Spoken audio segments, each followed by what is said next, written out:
Good afternoon, Sean here, Mountains Garage. Today's subject is inexpensive stainless headers. And they just all happen to come from eBay, but they're available just about anywhere. They don't really have a name brand. And I have quite a few. I'm not sure how I know how it happened. Late night purchases. I'm not sure why it happened, but it made sense every time I hit send on the order. So today's goal was to put them all up overhead in storage, label the box, I know what they are, and tuck them away for a while. But before I do, let me talk about them, because I've used quite a few already. That's why I bought more. Let's start with the LS stuff. This cute little shorty one here replaces a Silverado truck manifold. As you know, people use truck manifolds successfully to go really fast. So any place a cast iron truck manifold will fit, this little $88 special, average. Now, sidebar on the price. I'm going to throw out prices that I remember paying, but almost all of them have a make offer. I mean, it's a buy it now. It's not an auction on eBay, but there's a box for make offer. So if I'm not overly enthused about buying a pair, but think it might be nice to have, I'll make an offer. And I'll show you one set. I got them for $65 cheaper than they originally listed for. You never know. Either the offer gets accepted or declined, or they make a counter offer. It's a fun game, I guess. So anyway, this cute little Silverado header, I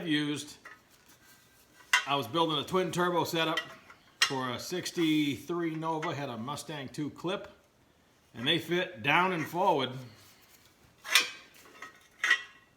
And I could have run my downpipes over to the turbo. I had started to do that, but it's one of the projects I regretted selling. And I did sell it because I wanted that style Nova. So this fits down and forward on a Mustang 2. I LS swapped a 72 Nova, natural aspirated, and I ran them in the regular position, and they fit fabulous. They clear the steering box on the early Camaro or 3rd Gen Nova. And the twin turbo Monte Carlo I just did, I mounted them upside down and on opposite sides. Other than spark plug clearance, which is a problem when you go do that anyway. When you flip a truck manifold, you got to do something else with the plug wires. It worked fantastic in that situation also. It's a handy little header.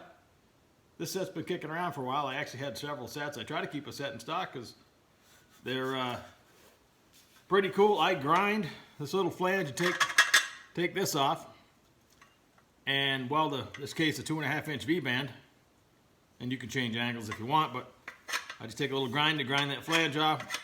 I find they give you a nice flange. Sometimes the hole's too big. I'll show you that in another set of headers.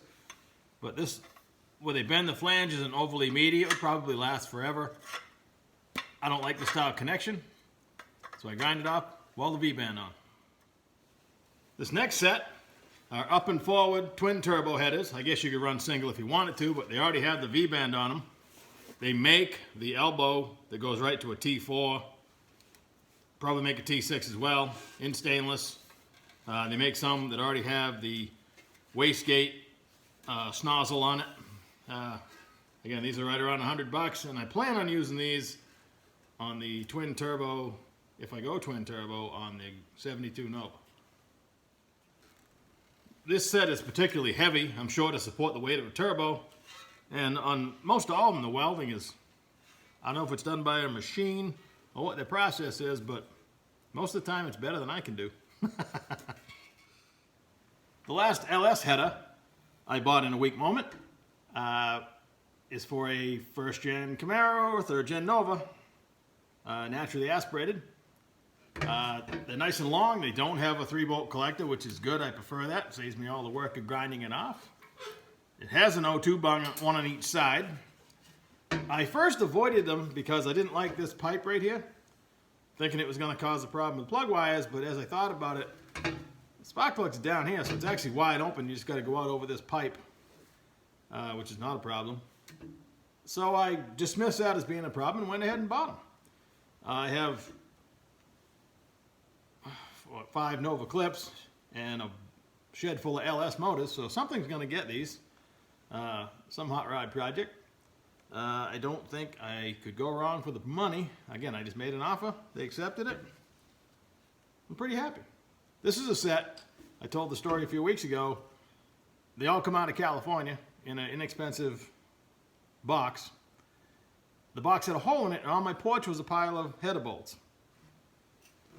The chances of all 12 being there, I thought was pretty slim because the hole was big enough to put my fist through. But as luck would have it, all 12 were in the box, including the gaskets, and everything was fine. Not a scratch on them.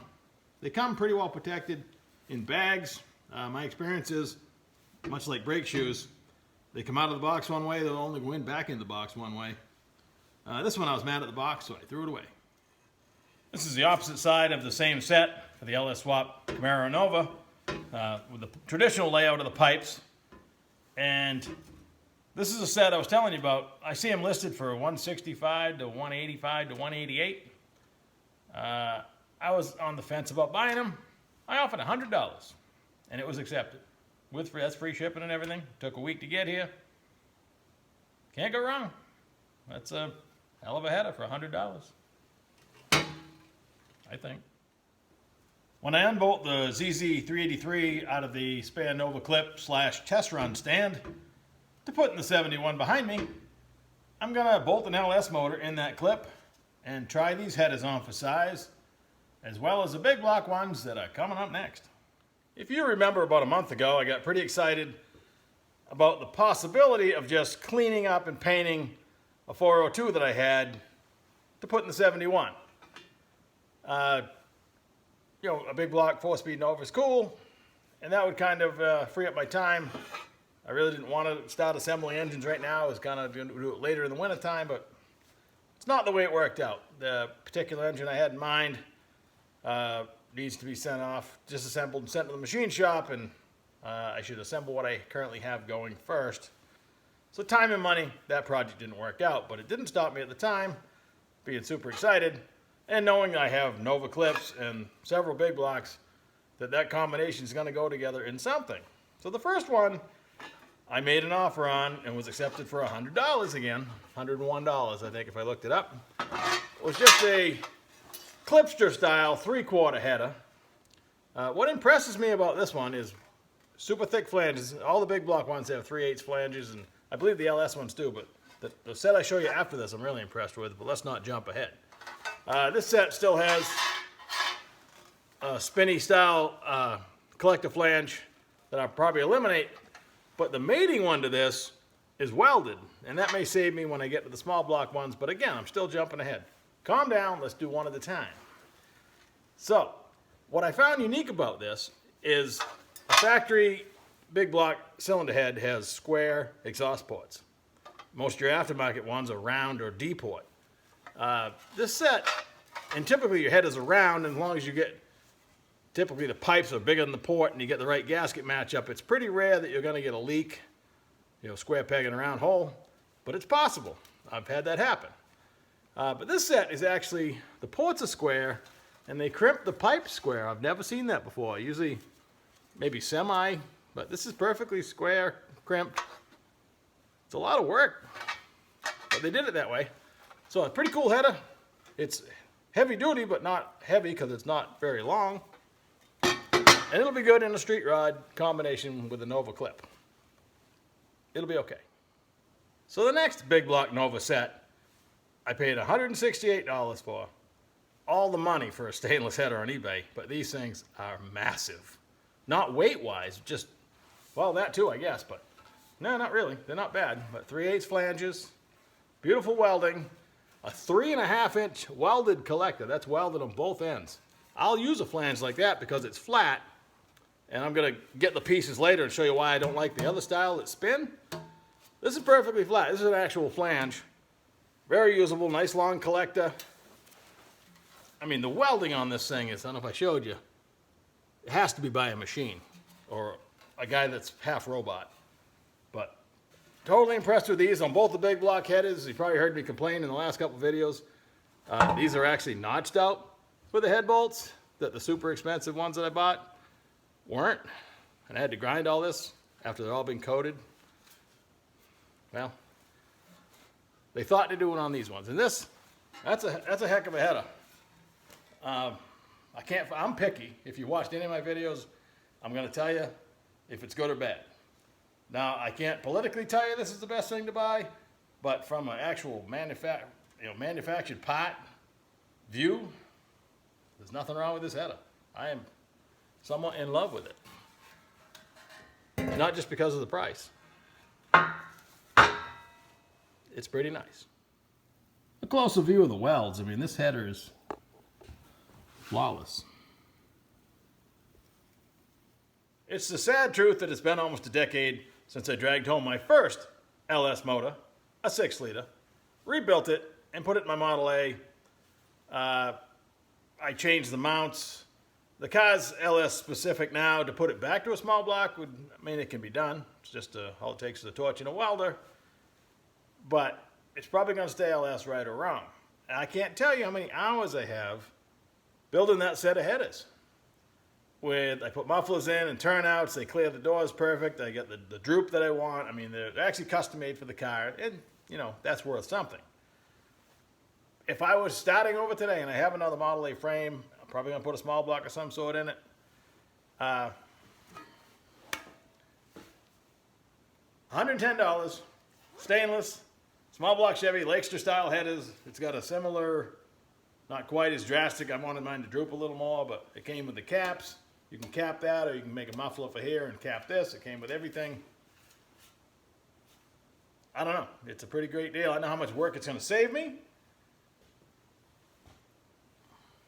I don't know what to say, other than I own a pair. This set of headers should look somewhat familiar.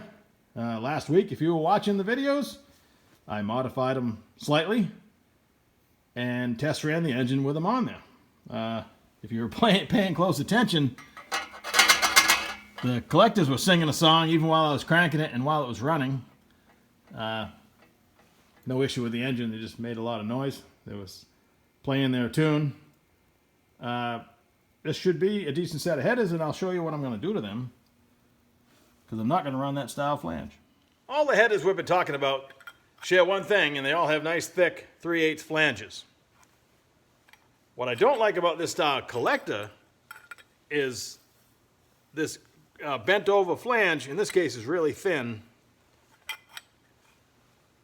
When you have one of these on the header as well, it swivels.